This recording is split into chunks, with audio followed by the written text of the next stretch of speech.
Welcome back, everybody, to another episode of the Jodo Cast, your Star Wars gaming podcast.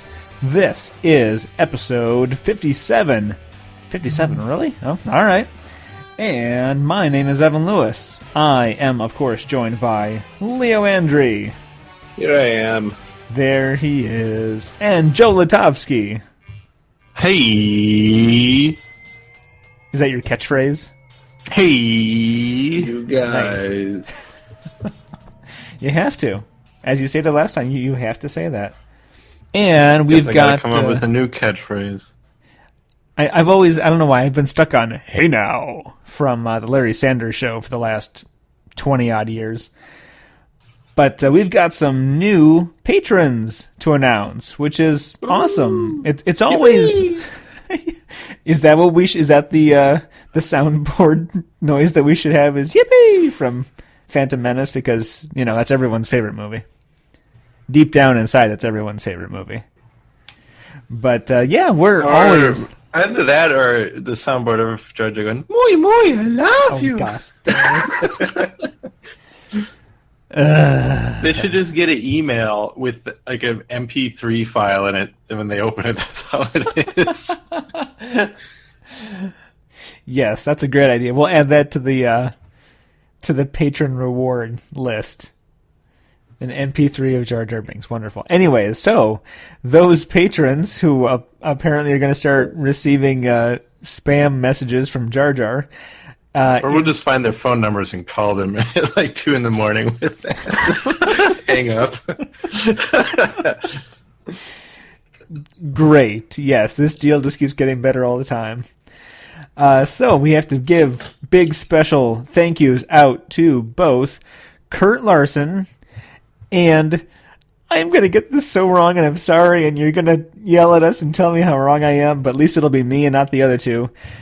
Jacob Dingus, thank you so much, both of you, for joining the Patreon team. I don't know, with that spelling, it makes me feel like it might be Jakob. Yeah, but, you know, I figured if I'm going to go just white guy pronunciation, like American pronunciation on it, I'm just going to go all the way. It might very well be Jakob, but I'm just going to commit. I'm just going to commit to the Midwest American pronunciation this time, and he will correct me. And the next time we'll say, Evan's dumb, here's how you really say it. That could be a segment on our show.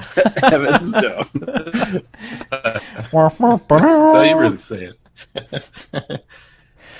Oh, gosh. That's going to happen, isn't it? Good thing I'm in charge of editing. All right. Well, thank you both for joining the Patreon team. We greatly appreciate it. And, of course, we have to say thank you to everyone else who continues to lend their support to this grand endeavor that is the Jodo Cast.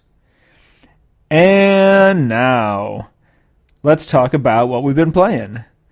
Let's start with Leo. I feel like we need to get like some what we've been playing theme music. So you could be like, let's talk about what we've been playing. And then it's all like, beep, beep, boop, boop, doop. All right. Well, get me some music then. It'll probably only be like 10 seconds. Maybe that one wouldn't be the worst just to have the little MIDI sound. I don't know. That's never mind. Okay. Back on topic. Did you say me? Yes. All right. I've been playing some Destiny. We had our store championships here the other weekend. I did not win. Did not get in the top 8. You also didn't lose all of your games, so no, I did go. So I went 2-3, so I did terrible. I did not go 0-5.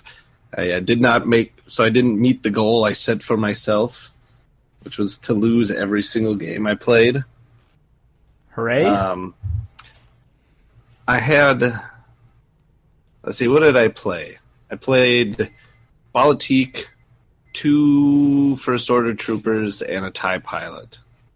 One of my 2 games I won, I probably really should have lost, but the guy forgot that I still had 1 damage sitting on backup muscle, which I was going to be able to use to kill off his his Django Fett, and he forgot about that, so he didn't.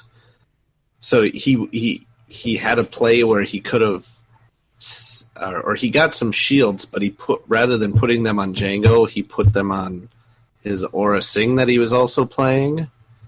Well, backup muscle ignores shields anyway, so it wouldn't have. Maybe it wasn't that. Whatever it was, he had something that could have saved him in some way. I forget, but he did it to Aura Singh rather than to Django. And then I killed off Django, and then he was like, "Yeah, that's pretty much game over now at this point." So, I mean, we still played the rest of the round, but there wasn't a lot of chance for him.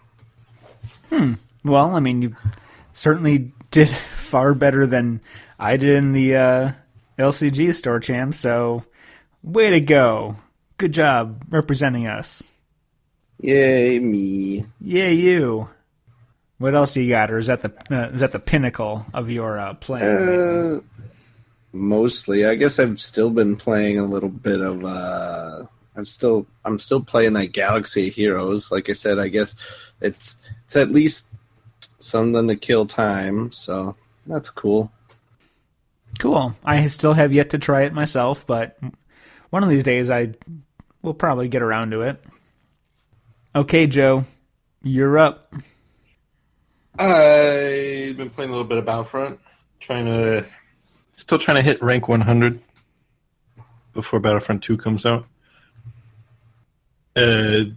Still poking around at Force Arena and Imperial Assault.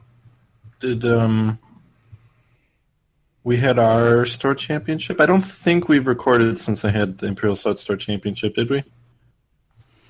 I don't remember if I've talked about this or not. Well, it doesn't matter. I think we did. Well, we had our store championship, and I won, but there was only 4 of us, so I don't think it's that exciting. But my wife made cookies for us shaped like the Dodge result on the white die. Those cookies were pretty cool.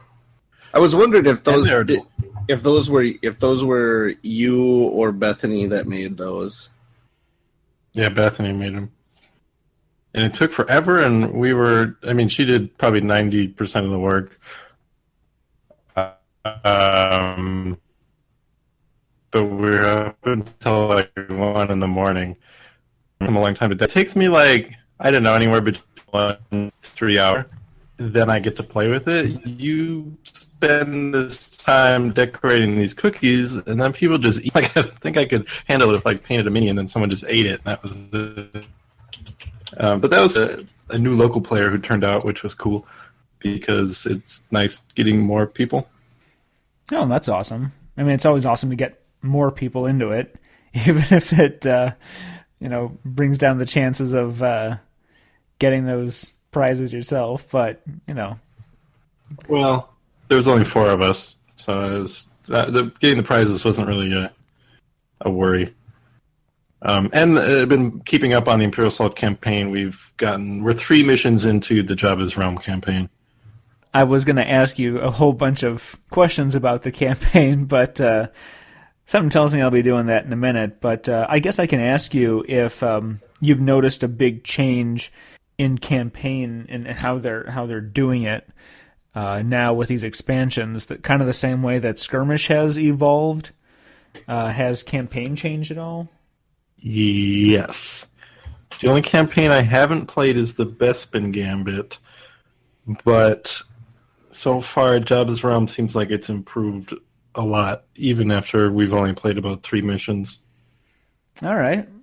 I got to do some Imperial Assault also. Whoa! Unless you had more going on. Nope, that's it. Okay. As far as I know. As far as you know? I mean, Yeah. If you don't know what you've been playing, who the hell else would? The people who drug me up make me play with them, and then I don't remember. Those bastards. As long as you're not, you think you're going to sleep at night, but then you're actually not. You're actually waking up and going to play more games. Not even. I've been playing a few non-Star Wars games, but we don't talk about that stuff here. Unless it starts with the words Mass Effect or Dragon Age. than we do. Sometimes. Too much, probably. But yeah, I got to play Imperial Assault this past weekend. As we were coming up with the notes, I was like, well, crap, I haven't played anything. But no, I played like 7 hours of Imperial Assault. Jeez. Yeah. I mean, not start to finish was all of it spent on it, but the majority of it was. We got through 2 missions. The first one was, and I was jumping into the middle of a group that had already played a couple, but it was nice that I didn't have to be the one running it. I got to just play.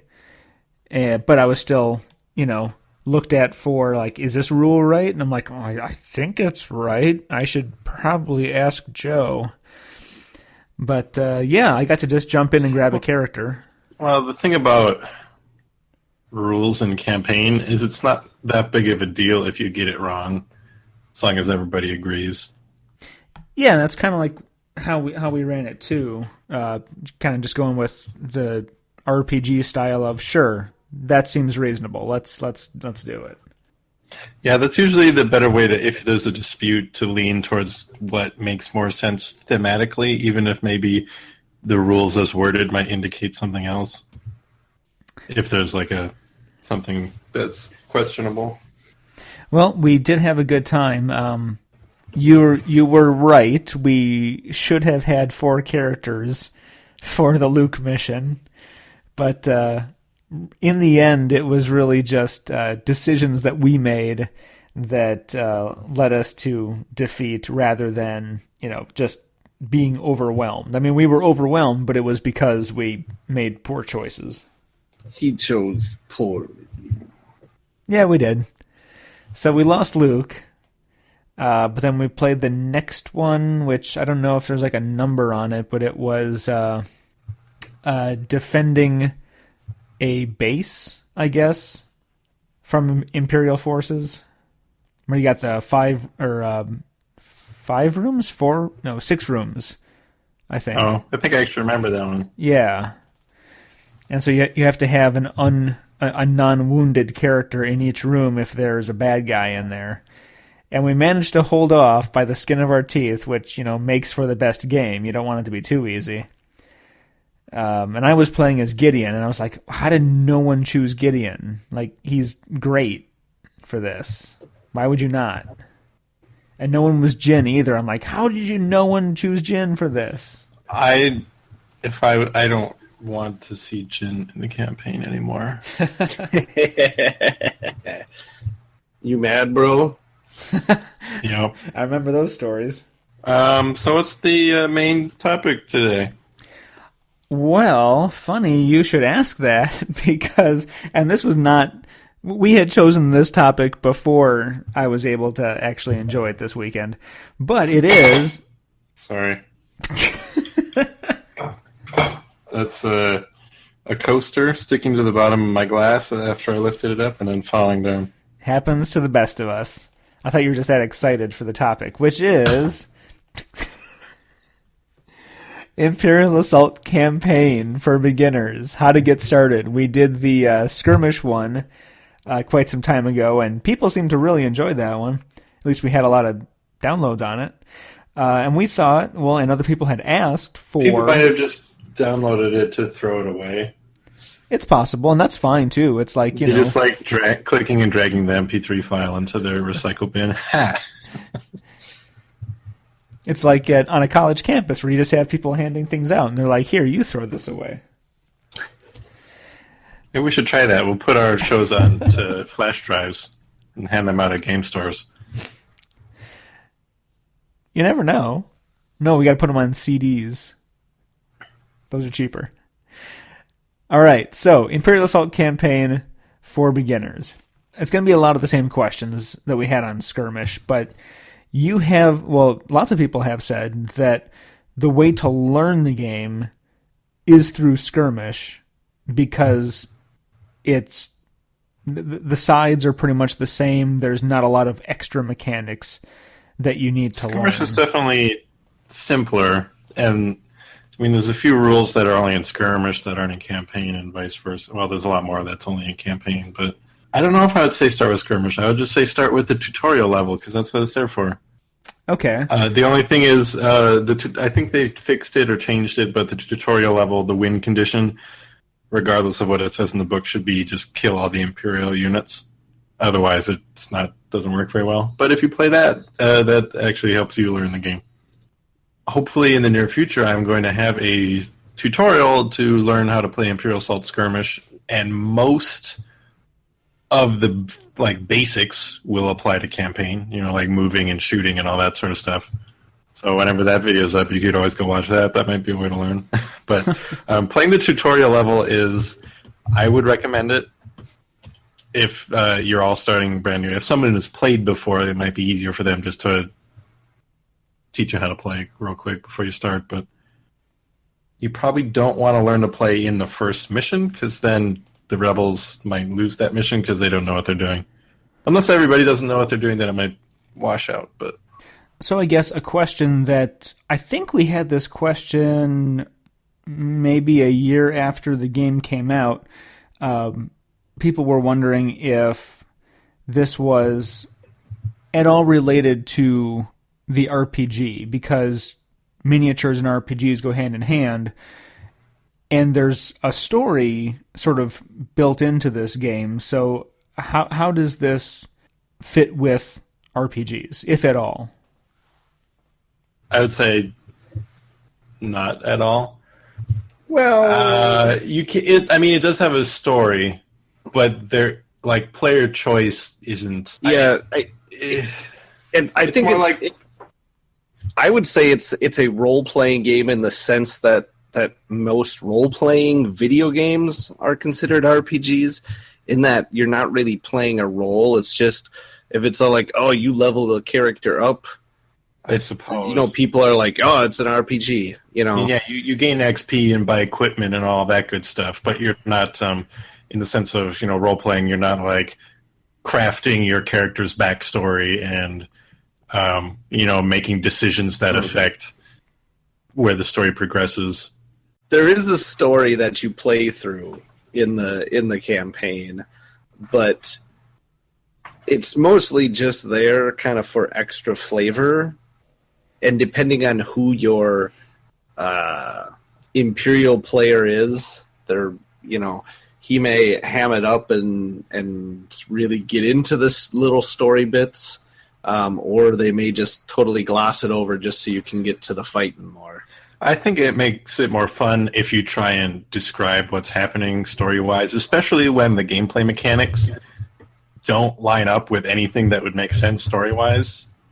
Like, when our first Java's Realm campaign, there was a dewback rider standing over a terminal that I had to interact with. But I was still adjacent to the terminal, even though the dewback was on top of it. So it's basically like, I assume my character was lifting up like the rolls of the dewback to get to the keyboard, so you could, mash the buttons underneath the dewback's legs or something. When Joe ran our campaign, he always liked to do funny little voices, so that was fun. Because there's like, it might say, oh, after round 2, stop, read this happens, and it might be like a PA saying intruder alert or things like that. So you can definitely kind of move the slider to your preference on just how theatrical you want the experience to be, which I think, you're playing the campaign, you're playing a story, you might as well, entertain it like a story. Mm-hmm. Okay, so going to, I guess, comparing skirmish and campaign a bit, what's different in the preparation? Because if we look back at skirmish, we talked about how you build your map and how each side has a set number of guys. What's the difference in getting ready for campaign? A lot of that falls on the Imperial player, because in campaign, one person is the Empire and 1 to 4 people are playing as the rebels. And most of the setup falls on the Imperial player because they're the only one who gets to see the campaign book, because the rebels, they don't know what's behind that next door. They don't know what's coming. The Imperial player gets to know all of that. And that means they're the only ones who get to look at the book, and that means they're the one who has to put all the little tiles together and get their cards ready. The setup kind of takes a while because the Imperial player has to put all their stuff together. The rebels have to gather their hero sheets and all of the upgrades and abilities they've kind of acquired so far. But a lot of the setup just kind of falls on the Imperial player because they've got to dig out all their figures and stuff. Yeah, the heroes, for the most part, they just kind of sometimes, in between missions, you'll get opportunities to buy new equipment or spend experience points and things like that. And so you just, the hero player just kind of needs to make sure that they have done that step of the thing. So it sounds like I know.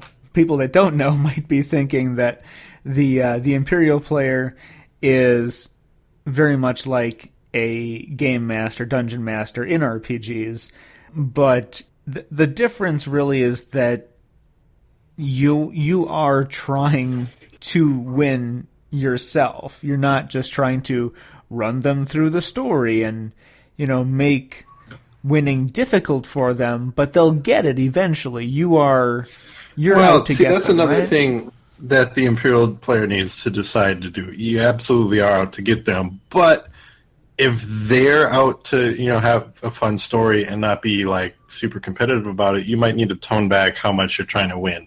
And maybe instead of stacking 6 stormtroopers in this doorway to block an objective, which is kind of silly, maybe have them run out and start shooting at the heroes, which thematically makes more sense. It really depends on your player group on how hard the Imperial player wants to take it. Yeah, like when I played campaign with Joe, there was a few instances where Joe could have taken advantage and kind of put me and the other heroes in a bad situation. But he sort of would be like, okay, well, strategically, as a player, I know this is the best move to make, but thematically, I feel like these guys would do this thing instead, which maybe isn't necessarily the optimal move. Yeah, because especially in like the earlier campaigns, like the Core and the Twin Shadows expansion, a lot of the objectives that the Rebels are trying to do can be foiled by just positioning the Imperial units in, I'm just going to stack them standing on this terminal, which they have to interact with, but they've got to kill these stormtroopers. Like, imagine, Luke Skywalker is trying to get to a data terminal, and instead of the stormtroopers running and fighting him, they all just dogpile on this terminal so he can't, put in the codes. I guess it makes sense for them to do that if they want to stop him from getting the codes, but that doesn't make any sense. You know what I mean? So it depends on the player group entirely on how you want to play, and you just kind of have to know the players you're working with to decide if, that goes for the Rebels too, because the Rebels, can. It's a little bit harder for the Rebels to play in kind of a weird way, but you kind of have to just know the group you're with and what play style is gonna make it the most fun for them. Because sometimes if the Imperial player is winning and winning and winning, it just starts to really kind of bum out the Rebel players, and you might want to scale it back a little bit. Does that make sense? Oh yeah, it certainly makes sense to me. I think a lot of people might see the Imperial player as just out to win, and it's good that they understand that that's not the point, is just to kill the players. Right, and I think that's kind of the current campaign I'm in. I kind of feel like that's kind of where we're at, but us as the Rebel players are also cool with that too, because we're trying to make the most optimal tactical decisions. And it's not like making the game less fun because everybody playing is kind of on the same page. But it doesn't have to be like that if you don't want it to be. Mm-hmm. I guess the thing that I've been hoping that you would explain to me, because if I play again with my usual D&D group, I'll probably be the Imperial player, is how the threat dial works. So the Imperial player gets a fun little dial that has 2 different numbers on it, the threat and the round. The one is obviously just to keep track of what round it is, because a lot of times it'll, story moments will trigger on the end of certain rounds, or the Rebels will lose if it hits round 6 or something. The threat dial is how the Imperial player gets to bring troops into the game. Usually each mission will start with a certain number of units in fixed places on the map. Like, okay, there's going to be 3 stormtroopers over here, there's going to be a Nexu over here, and then the Imperial player has a hand of cards set aside that are just kind of waiting in the wings to come in. And his threat dial goes up each turn, and at the end of each round, he can spend however many threat he wants to bring in units. So if he wants to bring in an Imperial officer into play, he loses 2 threat, and he gets to place the officer on a deployment point. So the longer you just wait round by round and build up your threat, the better your units you're going to be able to bring into the match. And early in the campaign, you're only going to gain like 2 threat at the end of each round. Near the end of the campaign, you'll be gaining like 4 or 5 threat at the end of each round. So the longer the game goes, the more quickly, if mission 1, you're not going to accumulate threat fast, but mission 10, the Imperial player is going to be able to, pop out a ATST or a Elite Stormtroopers pretty easily after a couple rounds. But by that point, the Rebel players will also be pretty beefy to kind of even that out. And the Rebel players can sometimes do things that will affect threat also, like like say like I think it's Gideon's character mission. If you beat that mission, you can get a set of Rebel trooper allies that you have the option of bringing with you, deploying with you at the beginning of a mission. Yeah, because usually, they're called allies, so like Han Solo, Chewbacca, Princess Leia, C-3PO, R2, all those extra characters are allies that you can maybe win to bring along with you if you want, and most of the time they're not worth it because Luke Skywalker, he's worth 10 points. So if my team wants Luke on our team for this mission, the Imperial player now gets 10 extra threat for free because we brought Luke. And most of the time that works out in the Imperial player's favor. But what Leo was saying was the Gideon gets to bring in some troopers for cheaper. So instead of the Imperial player getting 6 threat for us bringing these Rebel troopers, he only gets like 3 or something. Yeah, and like in that case, I always felt like bringing the troopers was worth giving the Imperial player the extra threat because, especially if they have this really weird mechanic where if you don't move them, then they get a chance to aim, and so they shoot way better. And so if you're not moving your Rebel troopers around, and once you get them positioned and they don't have to move, they can actually shoot really well, surprisingly. Yeah, and when you're getting those extra guys on the board to mess with the Empire for, not a disadvantage, because if you brought in, I don't know, like I was saying, Luke, I don't think it's going to work out for you. That 10 extra threat is going to be a lot more harm to you than bringing Luke would be good. And threat, some other cards in the game affect threat. Like sometimes it might say spend 1 threat in order to heal 1 damage on this guy or something like that. But threat is basically like this currency that the Empire has, which is almost always used to just bring in more units. But sometimes different card effects might do things in different ways.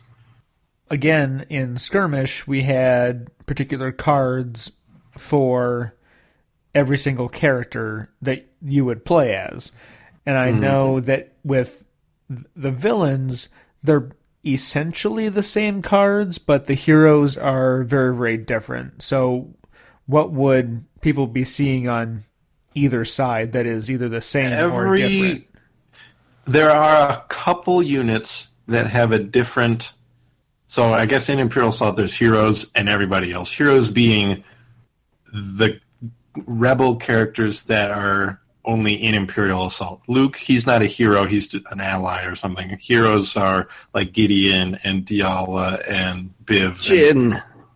The people who... Jin Odan, not Jin Urso. The characters that were made up for this game and that you can play as in campaign.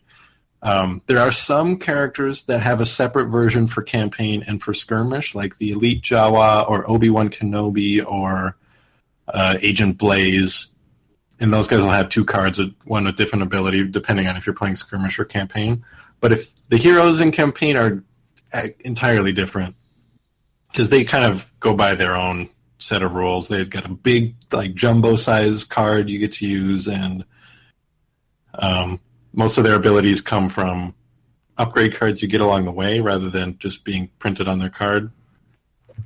And the big thing that separates heroes from everything else in the game is their endurance and their ability to take a rest action, and the fact that they can shoot twice on their turn, because normally only one of your actions can go towards making an attack. Heroes, doesn't matter to them. If you don't move, you can just take both your actions to shoot. And then the strain. In skirmish, if you take a strain, you just either have to take a damage or lose one of your command cards. In campaign, strain is just another token you throw on, like damage, but strain is just a cost you have to pay to perform some abilities. And if you're maxed out your strain, so if your endurance is 4 and you already have 4 strain tokens, you can't do abilities that would let you take strain.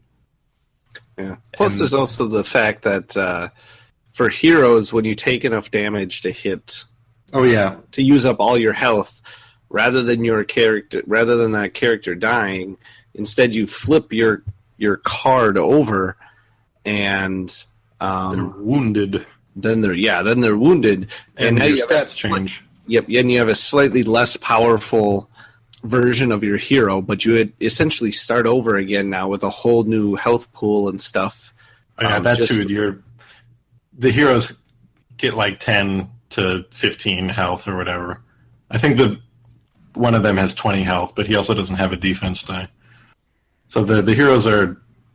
I always just like to think of campaign and skirmish like a video game that has a single player and a multiplayer, because campaign is the campaign where the heroes are, really powerful and they can chew through a lot of people, whereas in skirmish, in the multiplayer, they're a lot more toned down. And they also have attribute tests, so you might notice that the big burly characters are really good at attribute. Yeah. And that's something that's also only in campaign. Because I think there's like wrench, eyeball, and fist. And sometimes it might say you gotta go fist that guy or go eyeball that thing. And that's just some different dice that you get to roll. It's basically like making a skill check in D&D or whatever. Right.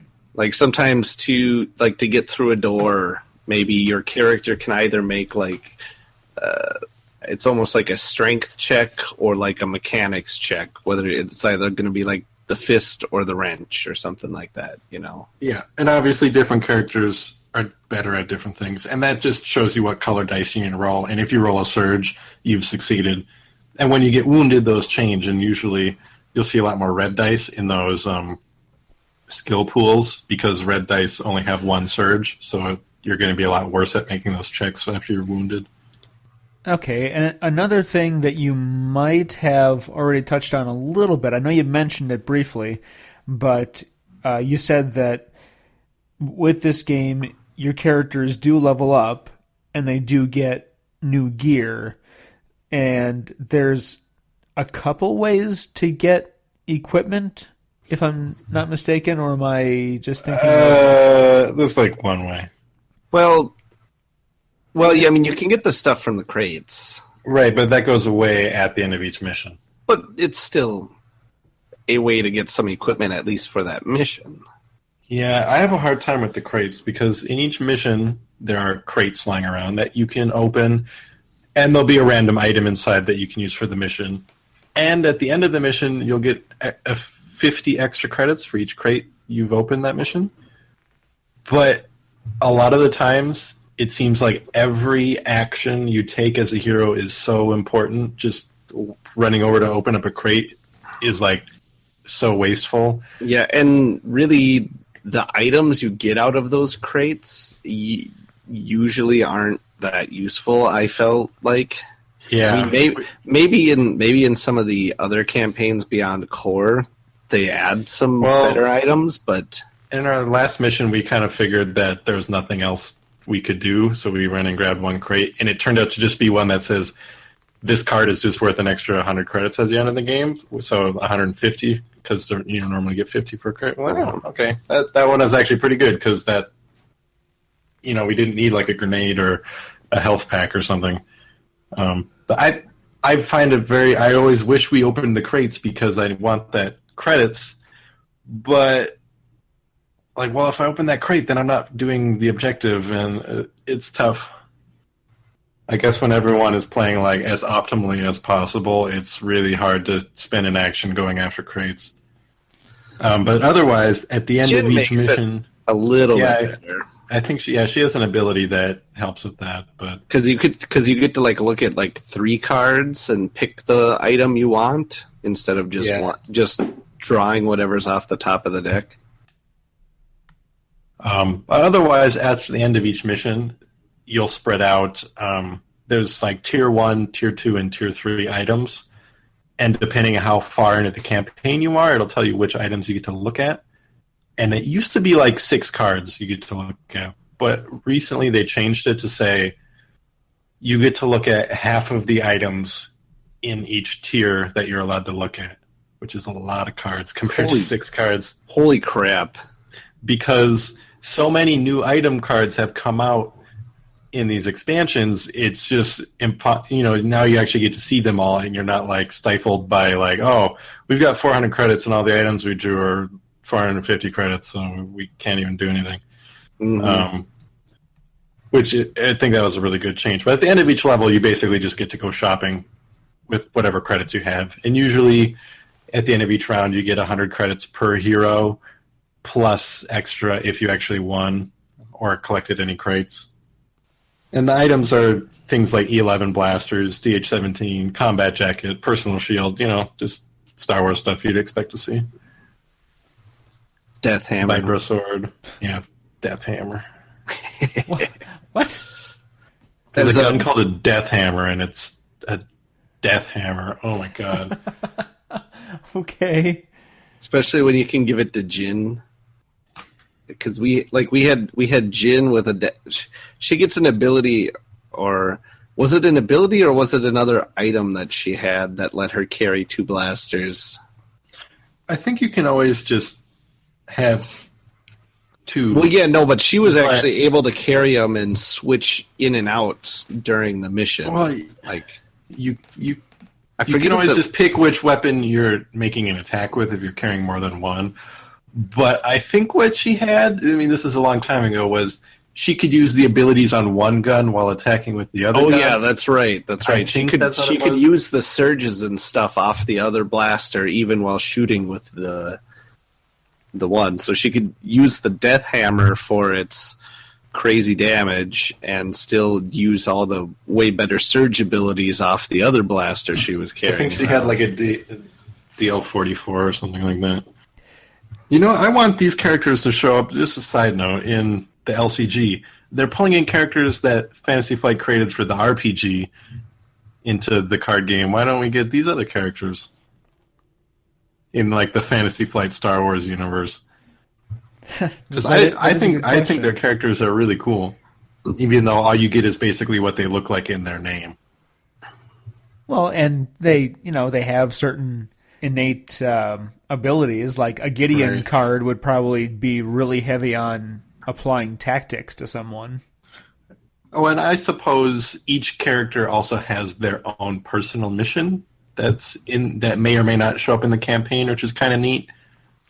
So, if you're running a campaign with 4 characters, each one of those characters might see a mission specifically about them and their tiny backstory. Oh, and if you win, then that character will get a bonus item specific to them. Yeah, like I said, with Gideon, we got the Rebel Troopers. I don't think the ones hiding in the bushes. That's another instance of the mechanics making the theme kind of silly the more you thought about it. Because there's this tokens in the bushes where you had to check to see if it was a trooper or not. And then one of them was an Imperial officer who jumps out of the bush. Aha! You thought I was a Rebel trooper. And I think like with the, I think Dialia, I don't think the mission ever came up. Diala had But if you do hers, doesn't that get you a lightsaber for her? right, because normally she just has like a stick, like a plasteel staff. But if her mission reward is her old master's lightsaber, and in that mission you're like fighting like apparitions of clone troopers and Darth Vader or something like that. And then I think we played Jin's mission. It was called High Moon. It's like a Western because the guy comes out of the bar and they like duel, and it was going to be cool, but Jin was way overpowered by that point, and it was dumb. Stupid Jin. Yeah, the guy swaggers out of the bar. He's like, Jin, the way to lock time for this. Let's throw down. And I'm like, all right, I'm going to activate this guy. And Jin's like, oh, because you activated, I'm going to shoot at you, and because of all this other stuff, I'm going to basically just one-hit kill you, even though you're a boss character. Sounds like she's a boss. Yeah, we also spent like everything like you put into like 90% of our credits we spent during the whole campaign all went for Jin.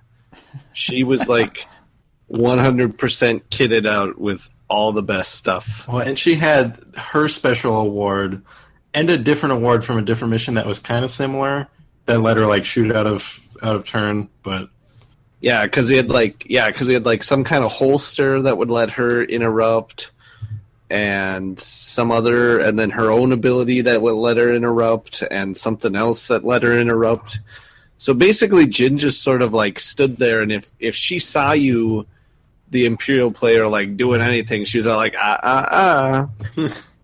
She pulled Dennis Nedry on him. So speaking of the heroes. There was a question that came up the other day about how many characters should be controlled by an individual player. Because I think if you had four, because the limit is four characters, right? You should, in my opinion, you should always have 4 rebel heroes in the game, regardless of how many players you have. The only problem is I think don't run the game with less than 2 people playing as the rebels. So each rebel player controls 2 rebel heroes. Because at the end of the campaign, they tend to have a lot of abilities that are hard to keep track of for just one person. If they were controlling all 4. But I think the game is balanced for 4 rebel heroes. And any more than that, or any less than that, the game has different mechanics that try and balance it out, and it just makes it weird. Like, I think I played a game with just 2 rebel heroes, but then they each get to activate twice per turn. Because normally, a rebel will go, they get 2 actions, then the Empire goes, then a different rebel will go, and they get 2 actions. Well, with only 2 of them, the rebel will go, then the Empire will go. And then that very same rebel can go a second time, which means they could take up to 4 movement actions around, which means they could just sprint across the whole map. It makes everything weird, especially if, the objective is just, go over here. You just take both of your turns for that one character sprinting, and it's weird. It's always just have 4 rebel characters, and everything will feel better as long as it almost your just seems players like are able to keep track of everything. If you only did 2 players, it almost seems like, 2 heroes, it almost seems like you'd almost have to like double your health pool too, because then you only have, I think, half as many targets for the Imperial players. Units I forget. There's concentrate on. There's a card you get if you're playing with that many, and one of them says each hero gets 2 activation tokens instead of 1. It might say you get extra health. I can't remember. Maybe just the fact that you get to go that many times makes up for it, but it's just, it feels imbalanced, even though the game tries to balance it. Mm-hmm. So as long as, if you have, right now our campaign, we have 3, there's 3 of us as rebels, and we're still playing with 4 people, and the 4th rebel, we just kind of, we all just kind of agree on what we think he should do, and we take turns on rolling dice for that character and stuff. And we kind of also have it as an open seat because we play at the game store, And every time we're going to get ready to play, we post on Facebook and say, if anyone wants to try this, we have an extra seat at our game that you can, no commitment, just show up this one week, give it a try, and then whatever. And really having to like communally decide on the actions for a player or for a hero isn't that big of a deal, I feel like, because it's really not. It's a cooperative game anyways, so you are generally discussing with your teammates, okay, so I think this character should go first, and okay, so first we're going to have Gideon, and he's going to order this guy to do this thing, and then after he does that, then Jin can pop around the corner and do that or whatever. And so you kind of plan out your turn with your teammates anyways. Yeah, and that's kind of how it almost feels like all 4 of the Rebel players on our campaign are just being controlled by all 3 of us. We kind of communicate so much about what we think we should do. I'm like almost worried that like it's almost like we're all the alpha player, which is, a problem in co-op games. Yeah. And I don't want to like be ruining. I don't think I'm ruining it for the other people, and I don't want to be that player. But that's just kind of how the game has been going. And it occurred to me, I'm like, wonder if it would make it more interesting or less fun if there was a new rule called shouting distance, where you're only allowed to discuss the tactics of another person's character if you're like within 4 spaces of them. So if you have line of sight to them, so if owner, I think you should probably do this with owner. If I'm on the other side of the map, I'm not allowed to say shit about what I think he should do. Which maybe if there's like a kind of an alpha gamer problem, that might be kind of interesting. Yeah. But yeah, again, and even that, I mean, it kind of depends on your play style. I mean, like when I've done role playing games, I've played games where everyone on the hero's side, on the PC side, is allowed to, they kind of discuss and they're like, okay, we should get you over on the other side of this guy, so then we get a flanking bonus and blah, blah, blah, blah, blah. And, that way everyone kind of plays together. I mean, and other times I've played where they've been all like, okay, there's, no metagaming, none of this stuff. And then you end up with guys who are like, oh, I'm going to cast lightning bolt right through my whole team. And and so, I mean, you could kind of do the same thing on this. But I think for the most part, if the Rebel players don't coordinate what they're doing, they're most of the missions really they're never going to complete. Yeah, and depending on how you all want to play, like we said before, like each action that the Rebel heroes take sometimes feels like super meticulous. Like if I miss up this one action, that might ruin the whole mission. I don't know if that's always the case, but sometimes it feels like that when the Imperial player is, on the top of his game, and you're like trying to do the best you can, and sometimes it feels like, if I should have taken that one extra step, and now the whole game's over. I mean, it sounds like a bad thing, but sometimes it can be like that.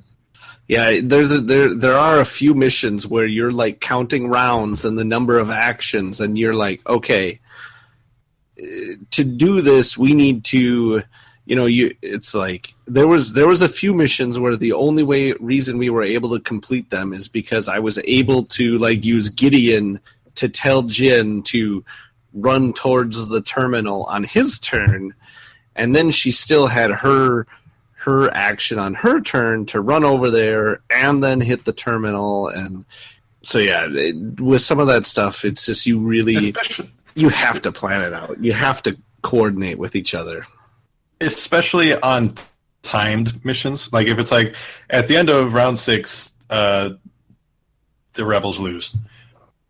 When you're on a time budget like that, you have to, and that's another time when it kind of feels weird. Like you almost just kind of have to run past all the stormtroopers and enemies to get to the objective. Otherwise, if you take your time just sitting there shooting everybody, before you know it, it's going to be round 6, and you didn't even get close to doing what you need to do. Okay, so we've talked a little bit about how it works differently from skirmish and kind of what to expect from it. So I guess for me, because I will probably play much more campaign, even though it hasn't been a lot to this point, but I'm the kind of person that will play a cooperative game ahead of a competitive game. So campaign is going to be my jam, more than likely. What else? Jam. What else should I look at purchasing to go with my core set box? Because right now that's really all that I have. I bought an extra dice pack because I want more dice. And I also bought the Rebel Saboteurs back when they were still broken. Yeah, extra dice are nice because that way you can have like at least like one set for the Imperial player and another set of dice for the for your hero players to have. Well, and so you're not always passing dice back and forth. And if you're playing with a character like Jin, whose default gun is a green, and if you're focused, you need to throw in another green dice. And if you haven't bought a second set of dice, you'd have to re-roll one of those green dice because you would only have 2 when you need 3. Yeah, I would say getting an extra set of dice is totally worth it. The ally and villain packs is a tough call. If I'm thinking skirmish does not exist, I'm not even thinking about skirmish, which is hard. I'll probably get General Weiss if you're planning on doing the core campaign. He's like the main villain of the campaign who will kind of show up and like you're kind of tailing his activities throughout the story, I think. And if you don't have the General Weiss figure, I guess you could use the ATST, but sometimes they might be in the same space.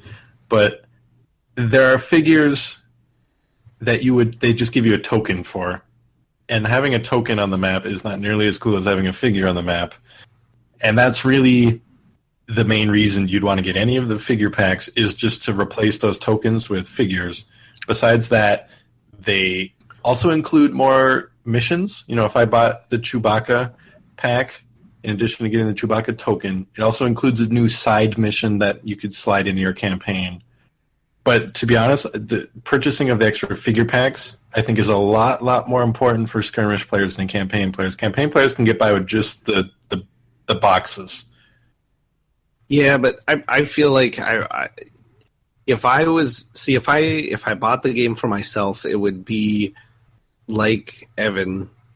90% of my time would probably be spent playing campaign, but I would not be able to stand having the tokens on the board next to my figures, especially given the fact that if I owned the game, I would take the time to paint up the figures and stuff, and it would just seem silly to me to have these really nicely painted up figures interacting with just a bunch of tokens. Yeah, well, so I'd look in the box and see what tokens there are, and then look at the figures that correspond to those tokens and buy some of those. I think Weiss is probably a good buy for if you're playing skirmish. Weiss is completely worthless. If you're playing campaign, Weiss is kind of the main villain of the core campaign, so he might be nice to have around.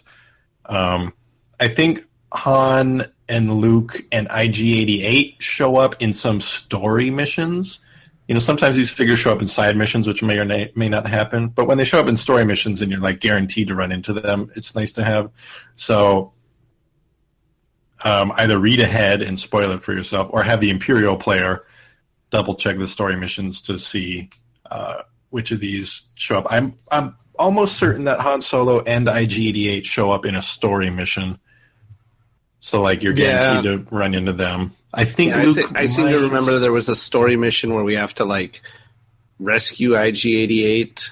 I thought you had to rescue Han from IG-88. Han, not rescue IG-88. That would be a ridiculous story mission. And then I think, isn't there another mission where, like, with Luke, where you're, like, have to help defend him until he can like evacuate from Tatooine or something like that? Yeah, I think so. So off the top of my head, Weiss, Han, Luke, and IG-88 are probably worth looking into. I don't think Chewbacca shows up in the story missions, but like I said, if you bought him, he would include a new side mission. I thought Chewbacca was in that mission where you have to rescue Han. I don't think so. I think we did end up playing his side mission where maybe that's what I'm thinking of. Like the Empire roofied all these Wookiees, and you're trying to like lug their sleeping bodies around or something. What? But if you're on a budget, then you don't need to worry about getting the figures. If you can't stand the tokens, like most of us can't, then yeah, Weiss, IG-88, Han, Luke. And then, that question is going to come up with each box you buy. If you buy the Twin Shadows box, which has a mini campaign of only 4 missions, I think the main core campaign is like 10, 13 missions. But if you buy Twin Shadows, you can either slide those missions into the core campaign or just play it by itself, and it's only 4 missions, which is kind of nice. Because, as we all know, getting a group of people who can meet up regularly for, a 10-mission thing is hard to do. Yeah, it took us many months to finish our campaign. Yeah. We did it. But if you're going to get the expansions, the Boba Fett figure pack is probably worth having for Twin Shadows. The Leia figure pack might be worth having for Return to Hoth, I think. 3PO and R2. I don't know if they show up in the campaign or not for Twin Shadows, but they're actually worth having as allies if you throw in their side mission, because they're so cheap, it doesn't set you back very much to bring them along, and they're helpful. Trying to think of if there's any other big figures I'm missing for the other boxes. The Jabba's Realm box, you probably want to buy Jabba and Captain Taro. A lot of times you probably just want to get the main villain of the story. Their figures, Soren, Blaze, Captain Taro, Weiss, because they show up in a couple missions depending on which branch your story takes. And it's nice to have a figure for, kind of the bad guy of your story. I think Dengar shows up in one of the story missions for Return to Hoth. That might be a good resource to compile exactly which figures show up in story missions. And I'm not going to do it because that would take a lot of reading. Speaking of the big box expansions, I'm assuming that they are mostly geared towards campaign and far less towards skirmish. Is that correct? Yes and no. Okay. There's stuff in them that are only for skirmish, like command cards and the hero cards for skirmish and skirmish missions. And I don't know, if you're only into skirmish, you're still going to be getting these boxes for sure. But they also include a new campaign. And like I said, the only one I haven't played is the Bespin campaign. The Jabba's Realm campaign is really good so far. Oh, if you get the Jabba's Realm... No, wait, that comes with the Rancor figure. That's not a separate pack. No, I would say they're pretty much... if you like campaign, get the boxes. If you like skirmish, get the boxes. There's really no picking and choosing there. It comes with... It's not like you're going to have a lot of leftover stuff if you ignore skirmish. But the boxes definitely don't ignore skirmish by any means. And with that, there's also the play mats that are primarily skirmish, or are they 100% skirmish? Okay, so the absolute joy that I feel when I have to try to piece together a map isn't going to be taken away from me by a playmat, right? Correct. Yeah, that would be absurd if they made those maps for each campaign mission. Right. That would be ridiculous. You could get some custom printed from one of the playmat printing places if you're really into campaign. I mean, you'd have to build it and then scan it and then print it, so you'd have to build it anyways. And as far as I know, no one's done that. Someone's done it with all of the skirmish maps, but not the campaign, of which there's way more campaign maps than skirmish maps. So are there any other huge differences that that we didn't already touch on through the natural course of conversation that really make a difference between switching between the two of them, or is it just a matter of playing each one and learning each one on its own? I mean, if you've learned one, it's not going to be hard to learn the other. One of the biggest differences, and probably the reason I play skirmish a lot more than campaign, is, hey, you want to play campaign or skirmish? Yeah, okay. That was fun, bye. Or, hey, you want to play campaign? Okay, now we got to find 3 other people, and then we got to find a time once a week or once every other week that works for us for like the next 2 years. I mean, and with the maps you can get for skirmish, it's really easy just to throw down and be done in an hour, where campaign is definitely a lot more of a time commitment, both for a single session and the entire campaign. Okay. And I don't know. I think we hit all the major points that I wanted us to hit. Any other considerations? Anything else you want to throw out there about this besides everyone should be playing more Imperial Assault? I don't think so. Like I said, I think the most important thing to enjoying campaign is just understanding your play group and how serious and tactical they want to be. Because this game can just be, straight up chess with dice if you want it to be, or it can be a really exciting, whimsical Star Wars adventure. And you got to just figure out on what extreme where you want to land on that scale. And if not everyone's on the same page, then it might not be fun for everybody. Also, I've heard it's possible to have 2 Imperial players. Like if you've got 6 people who want to play, just have 2 people run Empire, and they can just kind of share the duties of what's normally just one player, which doesn't really ruin anything at all. That actually makes me remember a question that I had for you. So there's the rule in case you've got fewer than 3 people, right? 3 or fewer than 3, you adjust the difficulty. If you have fewer than 4, there's a special card that buffs 3 hero teams and a different special card that buffs 4 hero teams. Or 2 hero teams. 2, yeah. But there's no mechanic for if you want to run 6 heroes or more than 4 that heroes. That mechanic is called you've broken the game and it's not going to be fun. Oh, okay. Yeah, you would have to gimp all the heroes in some way. You couldn't just increase the threat by that much more? Doubtful. Oh. Well, yeah. I'm Many sure have tried. I'm sure they None tried have succeeded. They tried and failed? Yeah, like I said, if you can help it, you want 4 rebel heroes regardless of players. But yeah, I don't see how the game could work. If you had more than 6 people who wanted to play, I think you might just want to find a different game. Because with 6, you'd have 4 heroes and 2 people sharing Empire. Okay. Well, and the only reason that I thought to ask was because with RPGs, there's that sliding scale of it wants you to be at 3 to 5, but if you have fewer than 3 or more than 5, it scales each way. I expected there to be something similar. No, there. Imperial Assault has a balance, and then it just scales down, and it doesn't do it well. Okay. Yeah. See, I think part of it is I think it's just all the different special abilities that your characters have, and once you start to if you're able to stack up 6 characters worth of special abilities to throw at the Imperial player, it just gets to be a lot to try and balance against. That, and it's going to be a hassle just for the players to make sense of everything happening, and then all the downtime in between turns. I wouldn't recommend it if you have that many friends. I don't know what to do.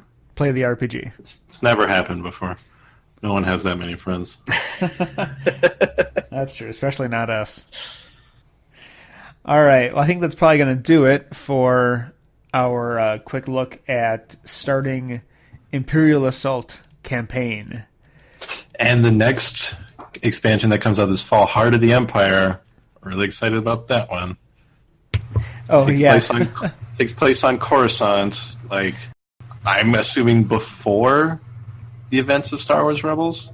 That is something worth noting. That was kind of an issue for people at one point. So the core box has rules about the timeline. And certain cards have a number like 1, 2, 3, 4, 5, or whatever. And your campaign will have this is time periods 3 to 4. So any cards that say 1, 2, or 5 or whatever, you can't include. And they got rid of that. That's not a thing anymore. You don't have to worry about that when building your game. And I think the only reason they did is they wanted to have some kind of continuity. like time-wise, because the core campaign takes place after A New Hope. And then Twin Shadows takes place a little bit after that. And then Return to Hoth takes place after Empire Strikes Back. And the Bespin Gambit takes place a little bit after that. And Jabba's Realm takes place who knows when. Sometime before Return of the Jedi. Because Jabba's still alive. And yeah, they scrapped their timeline system. Because when they announced Obi-Wan and Greedo and the Inquisitor figure packs, everyone was like, but they're dead by the time that this game happens. And it's like, well, just don't use them then. Like, if they don't have the timeline on them, it's up to you to decide if you want to put them in your game or not. So, this new one coming out has Ahsoka and Maul and Palpatine on Coruscant, and I assume it takes place before Rebels, but that's not going to stop you from, tossing these characters in your campaign. If you want to see Maul show up on Hoth, you can do it. If you think that's dumb, then don't do it.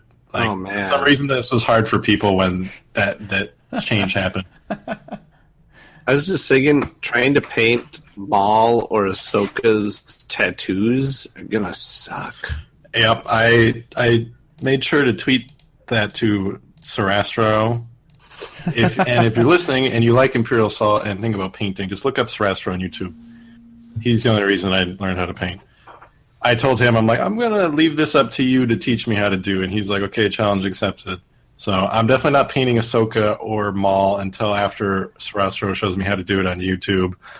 And maybe Hera. Hera has some designs on her Leku that I don't know if I could do because I'm really bad at freehanding. Like, I can barely manage to, draw a rebel symbol on someone's shoulder. Everything got quiet all of a sudden. I was like, did I get cut out? No, well, that was the end of the show. Can we leave that gap so the listeners are confused too? Yes, I think so. They're like, oh, they didn't do the wrap up. Okay, well, that's fine. Turn this off. All right. Well, the awesome. teleprompter stopped. We just didn't know what to do. I'm Ron Burgundy. All right. Well, that's going to do it. And I'm sure if I ask Leo to do it, I'll just get a bunch of guff. So I suppose I could tell people where they can find us. Oh, boy, would you? Oh, I'd love to. Unless Leo really wants to. You already volunteered. That's true, I did. Okay. All right. No takesy backsies. Nope, that's We a should rule roll around for it here. each time. Or we should get like a big fishbowl, Hunger Games style, to try to see who has to do it. Well, if Leo gets it, he'll just pull out like an audio recording and just play it into his microphone. I will. I'm gonna record one. Well, great. And then we'll tell you when we change something. All right. If people want to check out our Patreon and look at the different milestone goals and Patreon rewards, we'd really appreciate it. And again, thank you to everyone who already has. You can find that at patreon.com/thejodocast. I just want to say thanks to Kurt and Yakub again. Jacob.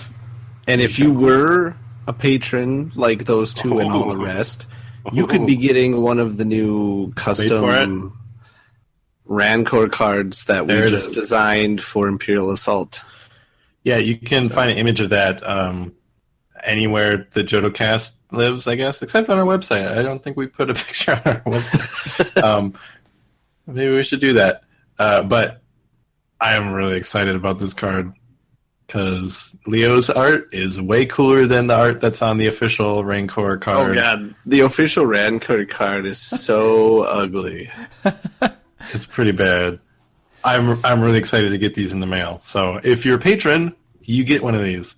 And you can bust out your Rancor at tournaments and be like, look at my cool card. And people will be like, oh, man, I want one. We might be doing some giveaways here and there in the future, but if you really can't live without one, all of our patrons just get one. And they don't have to do anything besides be a patron. And if people want to listen to us, they can tell their friends since they themselves are already listening, but they can tell other people where to listen to us. on iTunes, on Google Play Music, on Stitcher, and our RSS feed over at jodocast.com in case you like just pasting the URL into whatever podcatcher that you use. If you want to talk with us, you can do so on Twitter and Facebook and Instagram. If you want to talk with other people and us, you can. Do they care where on Twitter, or are they just going to search? You can go at the JodoCast if you go to Twitter and those other places. Yes, that's correct. You can do all of that. I don't think we show up if you just go to twitter.com. No, because we're not that big yet. We still don't have the blue check mark. I asked for one, and they ignored us. They got bigger fish to fry. I guess. You can talk with us and others on our subreddit, reddit.com/thejodocast, and also at our apparently very popular Discord server. And if you are a patron, again, you will get a special invitation to a private room on the Discord server.